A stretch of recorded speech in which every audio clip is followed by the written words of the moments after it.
Que a paz do Senhor Jesus seja sobre a sua vida. É com muita alegria que chego até você para o nosso quinto encontro. O curso de formação ou para a formação de discipuladores com ênfase na escola bíblica dominical já apresentou a você em encontros anteriores temas muito importantes para o seu crescimento espiritual. Nos encontros anteriores, você teve a oportunidade de estudar sobre a grande comissão, compreender a grande comissão. Tudo começa por aí. Discipulado é vida prática. Discipulado começa com a compreensão de ser um discípulo e compreender a grande missão de Deus no mundo, ensinada, transmitida e exemplificada na prática por Jesus, o nosso mestre, o nosso modelo. Por isso, discipulado não pode ser pensado nem colocado em prática sem a compreensão da grande comissão. Foi isso que você aprendeu no encontro de número 1. No encontro de número 2, que é também a continuação da compreensão da grande comissão, você estudou sobre aprender a obedecer. Isto é, ensinar alguém a colocar em prática. Primeiro você vive, primeiro você pratica, primeiro você exercita, internaliza e depois coloca em prática. A obediência é aquilo que Jesus diz, ensinando-os a guardar. Guardar é obedecer, guardar é praticar. No encontro de número 3, você estudou sobre a cultura do fazer discípulo. É precisamente aí onde reside talvez a nossa maior necessidade como igreja hoje. Nos dias contemporâneos, talvez a maior necessidade da liderança da igreja seja fomentar essa cultura a partir das classes de discipulado, as classes de novos na fé, discipulado com os novos na fé. Fomentar a cultura, a necessidade, a urgente necessidade do fazer discípulos. No encontro de número 4, você estudou sobre o caminho do discipulado de Jesus. O caminho do discipulado de Jesus. O nosso modelo de discipulado é o discipulado de Jesus. Não era o modelo de Sócrates e de outros filósofos da antiguidade. O nosso modelo foi criado por Jesus, ensinado por Jesus, foi praticado por Jesus. Por isso é que esse modelo é tão importante. Esse modelo é tão necessário. E claro, ele persiste, ele é atual e ele vai permanecer até que Cristo volte para arrebatar a sua igreja. O modelo de Jesus, este modelo do caminho do discipulado de Jesus, vai permanecer. E agora chegamos com a oportunidade de tratar com você do encontro de número 5, um assunto interessantíssimo, importantíssimo, que é a resposta a uma pergunta. O que se espera de um discípulo de Jesus? O que se espera de um discípulo? O nosso encontro estará dividido, organizado didaticamente, facilitando assim a sua compreensão, em 3 tópicos, em 3 partes muito importantes. Vamos então para a primeira parte do nosso encontro de número 5. O que se espera de um discípulo de Jesus? Obviamente que enquanto lidava com as massas, Jesus trabalhava, realizava o seu ministério público. No seu ministério público, Jesus fazia Jesus praticava precisamente 3 ações. Com base em Mateus capítulo 4, versículo 23, e em Mateus capítulo 9, versículo 35, dentre muitos outros textos, aprendemos que Jesus ensinava, Jesus pregava e Jesus curava as pessoas enfermas. Estas eram as 3 atividades principais de Jesus em seu ministério público, em seu ministério com as multidões, com as massas, com grande número de pessoas. Mas em seu ministério particular, em seu ministério privado, Jesus se dedicava exclusivamente a fazer discípulos. E enquanto Jesus fazia discípulos, ele deixava claro o que se esperava de um discípulo. Qual era a intenção de Jesus? Assim já aprendemos que o discipulado é um ministério intencional. É um ministério prático, é um ministério sacrificial, obviamente, é um ministério glorioso, é um ministério que não pode parar, não pode estar ausente na igreja de Cristo Jesus. E agora vamos aprender a primeira menção, de acordo com o nosso curso, a primeira necessidade, o primeiro princípio daquilo que se espera de um discípulo. Jesus foi claro ao ensinar que ser um discípulo de Jesus começa pela obediência ao seu chamado. Obediência ao seu chamado. Seguir a Cristo. Um discípulo é alguém que segue, é alguém que obedece, é alguém que imita. Um discípulo é alguém que quer ser como o seu mestre, que quer imitar o seu mestre. Mas eu quero chamar a sua atenção para 3 itens relacionados nos evangelhos de muita importância. O discípulo começa obedecendo o chamado do seu Senhor. Mas não é só isso. O discípulo coloca o seu pescoço debaixo do jugo do seu Senhor. Lembre-se do que Jesus disse: tomai sobre vós o meu jugo. Mateus 11, 29. Tomai sobre vós o meu jugo. E logo a seguir, o discípulo imita, segue, acompanha os passos de Jesus. João está de pleno acordo com esta colocação de Jesus, na sua primeira epístola, capítulo 2, versículo 6, quando declara: aquele que diz que estar nele também deve andar como ele andou. Ora, a postura de andar como Jesus andou quer dizer que precisamos nos conduzir como ele se conduziu, precisamos viver como ele viveu, precisamos obedecer como ele obedeceu, precisamos praticar a palavra como ele praticou, mas também precisamos encarnar, internalizar o amor do nosso Mestre, do nosso Senhor. Em outras palavras, amar como ele amou. Isso não é fácil? Isso não é tarefa fácil? Não está escrito em lugar nenhum que essa tarefa seja fácil, mas não é impossível. As referências iniciais que merecem ser destacadas sobre este assunto está em João capítulo 13, versículos 34 e 35. Um novo mandamento vos dou. Jesus foi claro. Um novo mandamento vos dou. Que vos ameis uns aos outros, como eu vos amei a vós. Que também vós uns aos outros vos amei. Jesus repetiu, Jesus enfatizou, que também vós uns aos outros vos ameis.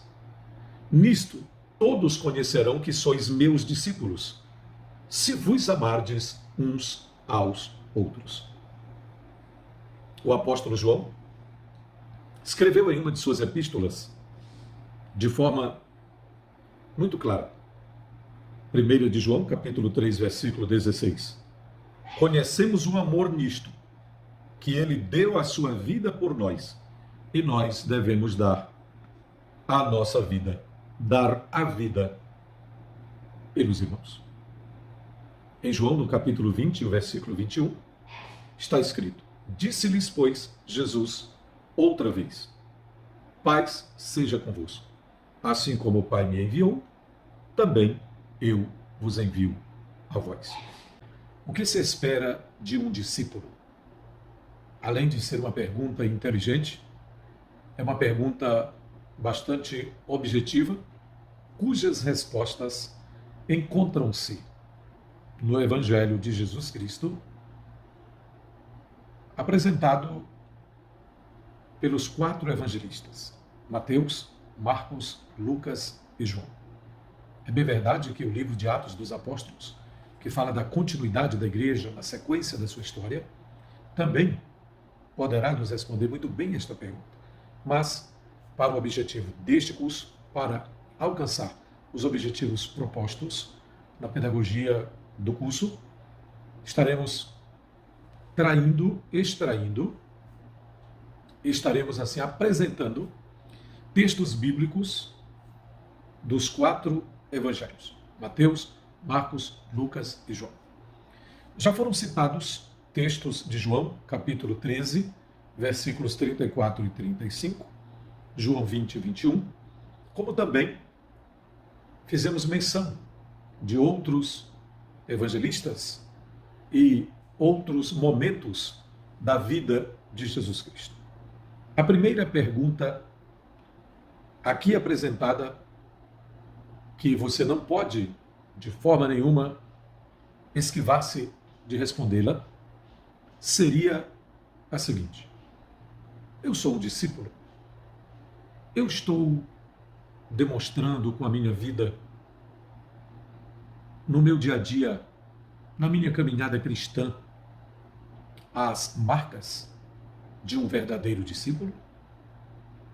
Aquilo que se espera de um discípulo está sendo visto, está sendo encontrado na minha vida, na minha caminhada com Deus, na minha experiência de seguir a Cristo? O curso propõe que a encarnação do amor de Cristo deve ser a primeira resposta a esta pergunta. O que se espera de um discípulo? Se espera que ele internalize, se espera que ele encarne, se espera que ele pratique, que ele viva o amor de Cristo Jesus. O reino de Deus precisa crescer. O reino de Deus precisa avançar, tanto no sentido espiritual, como no sentido geográfico. E por causa da necessidade desta extensão do reino de Deus, o discípulo de Jesus precisa dedicar-se para viver para Cristo, por Cristo, imitando a Cristo, como ele diz em Mateus, no capítulo 4 e o versículo 19. Vinde após mim. Em Mateus 11, 28, ele faz um convite geral. Vinde a mim, todos vós que estáis cansados, sobrecarregados, e eu vos aliviarei. Tomai sobre vós o meu jugo. Aí já é o discipulado. Colocar o pescoço debaixo do jugo de Jesus. E aprendei de mim. Vivência com Jesus. Passo a passo com Jesus. Lado a lado com Jesus. Seguindo as pisadas do Mestre. É por isso que ser um discípulo não é tão fácil. Mas é possível. Porque quem vê nele o exemplo de dignidade, de justiça, de santidade, de perfeição e amor, sente, obviamente, o desejo de seguir os seus passos. Ainda neste primeiro tópico do nosso 5º encontro, eu preciso meditar com você naquelas primeiras palavras de Jesus na sua oração, que ficou conhecida como a oração dominical ou a oração do Pai Nosso. Jesus ensina os seus discípulos a orarem, já dando algumas diretrizes, orientações. Seja feita a tua vontade, assim na terra, como ela é feita no céu. Mas a oração começa com algo mais sublime. Pai nosso. Pai nosso que está no céu.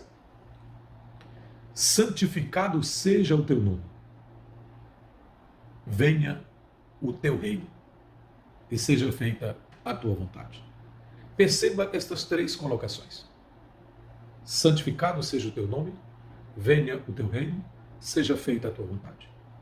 O verdadeiro discípulo se espera dele que se dedique inteiramente a seguir a Cristo, a servir a Cristo, a se submeter a Cristo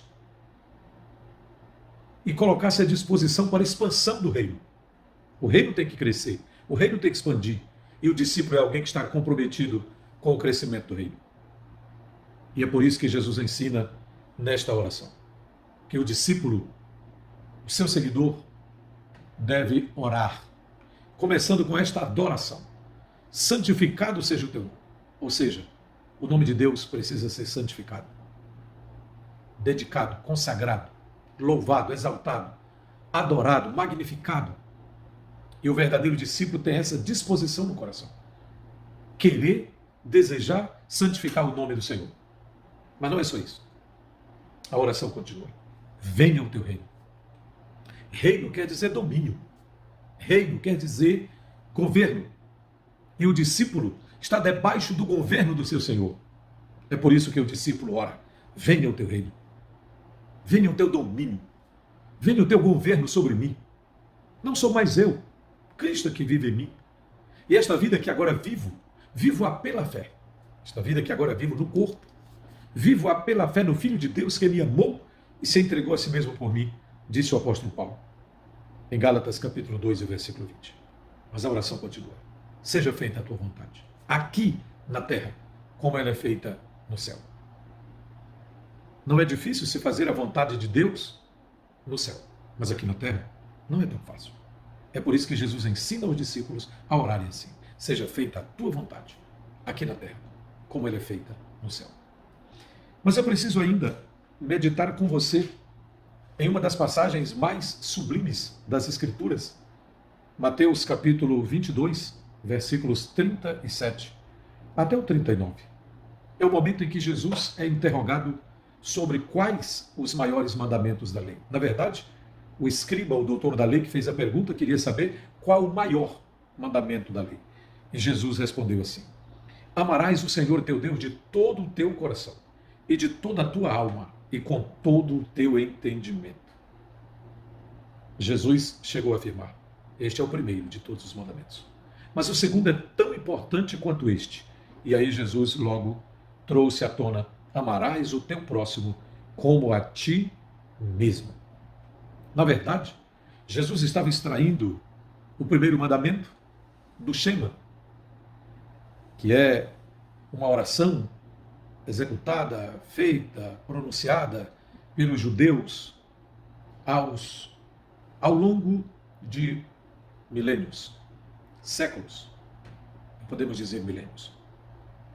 Ouve é a primeira palavra. Ouve, ó Israel. O Senhor nosso Deus é o único Senhor. Amarás o Senhor teu Deus de todo o teu coração, de toda a tua alma e com todo o teu entendimento. Com todo o ser. De todo o teu coração. Aqui fala do centro da vida. Alma fala das emoções, dos sentimentos. Mas diz também com todo o teu entendimento. A tua inteligência. O teu cérebro a serviço do Altíssimo. O teu intelecto, a tua inteligência, teu pensamento, tuas elucubrações. Amarás, pois, ao Senhor teu Deus, de todo o teu coração, com toda a tua alma, com todo o teu entendimento. O teu pensamento, o teu cérebro, as tuas indagações, a tua inteligência, o teu raciocínio, teu modo de pensar, também deve estar a serviço do Mestre. É o Mestre quem ensina. Mas Jesus não se detém apenas no primeiro e mais importante de todos os mandamentos. Ele vai a um texto da Torá, no livro de Levítico, capítulo de número 18. E é nesse texto que Jesus extrai, desse texto que Jesus extrai, capítulo 19, o versículo 18. Capítulo 19, o versículo 18 de Levítico, terceiro livro da Bíblia. E daí Jesus extrai: mas amarás o teu próximo como a ti mesmo. O texto todo diz: não te vingarás, nem guardarás ira contra os filhos do teu povo, mas amarás o teu próximo como a ti mesmo. Eu sou o Senhor. Perceba que Jesus extrai o segundo mandamento, que não está no decálogo. Não está no decálogo. Mas Jesus sabiamente faz aqui um arranjo, uma explicação e uma aplicação muito interessante. Jesus está dando uma extraordinária aula de teologia para os doutores da lei, quando ele menciona o primeiro, aquele que ele considera o primeiro e mais importante de todos os mandamentos. Ele está resumindo o decálogo naquilo que diz respeito aos relacionamentos do homem com Deus. E quando Jesus cita o segundo mandamento, Jesus está resumindo também o decálogo, ainda que esse texto não esteja lá explicitamente, mas está implicitamente. Jesus está resumindo aqueles mandamentos que se relacionam com o próximo, a nossa vivência, o nosso dia a dia com as pessoas, com a comunidade, o relacionamento com o outro. Mas além disso, Jesus trouxe algo extraordinário. Jesus deu um novo significado para esses dois mandamentos. E qual foi o novo significado? É que Jesus disse em João, capítulo 13, versículos 33 a 35, Jesus disse: como eu vos amei. Perceba que ele pega o primeiro mandamento, que é o nosso amor direcionado a Deus. O segundo mandamento, ele explica que esse é o segundo mandamento mais importante, o nosso amor para com o próximo. E quando ele manda os seus discípulos praticarem o amor, ele diz: amai-vos uns aos outros assim como eu vos amei. Então este é de fato o ressignificado que Jesus dá, o novo significado que ele dá a esses dois mandamentos. Ele estabelece, nos manda, nos ensina a amar o próximo como ele mesmo nos amou. Ele se coloca como padrão, ele se coloca como modelo. Ele é o modelo maior deste amor. Se nos amarmos uns aos outros, se dermos nossas vidas em função do reino de Deus, se entregarmos nossas vidas em benefício de outras pessoas, com certeza o reino de Deus crescerá e as pessoas saberão que nós somos verdadeiros discípulos de Jesus, porque foi ele que declarou: nisto todos conhecerão que sois meus discípulos, se vos amardes uns aos outros. Por causa da sublimidade deste amor, por causa da necessidade de encarnar o amor de Cristo em nós, precisamos estar dispostos a dar a nossa própria vida. Na verdade, Jesus colocou esse dar com outro termo. Ele diz que perder a vida por amor ao Evangelho significa perder a vida por amor às pessoas. Perder a vida por Cristo. Perder a vida pelo Evangelho. Na verdade, esse perder não é perder no sentido absoluto. É priorizar. É priorizar a vida de Deus, a vida do outro. A vida para Deus, a vida para o outro. É isto que significa encarnar o amor de Cristo em nós. Internalizar o amor de Cristo em nós. E é isto que se espera de um discípulo.